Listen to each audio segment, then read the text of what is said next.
In this video, we talk about an important concept of how you can print overlapping objects.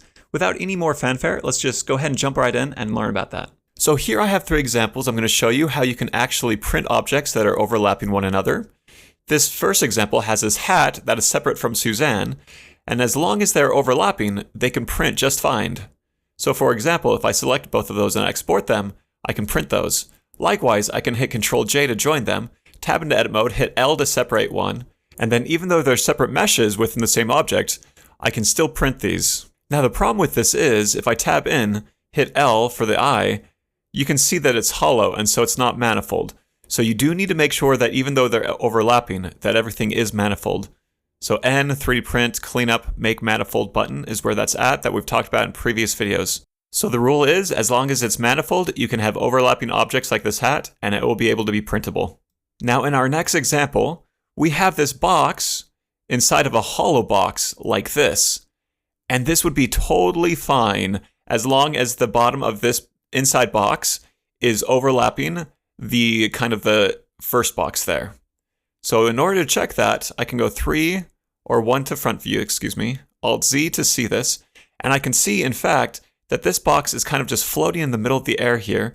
And so it's not overlapping.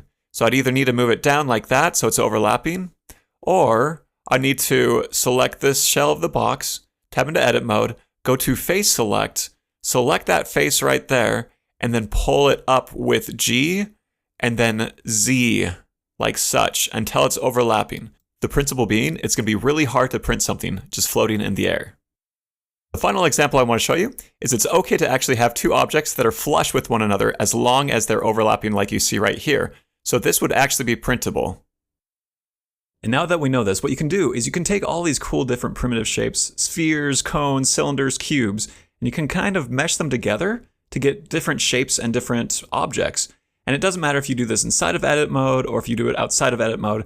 As long as everything is selected when you export, you're good to go. So here's an example. I'm just going to be adding spheres to kind of make a snowman looking thing. I'm going to add a Suzanne head, and then just using primitives, I'm going to kind of make a different looking snowman. I've time-lapsed this because the whole point isn't to show you how to make this, but to explain how this is actually a 3D printable thing, just using primitives to kind of move around and make something that you want. And so if you're ever wanting to make something basic, you can do that. And now with this knowledge, we're ready for the next video in which we're going to take different objects and kit bash them together to make something new. I'll see you there.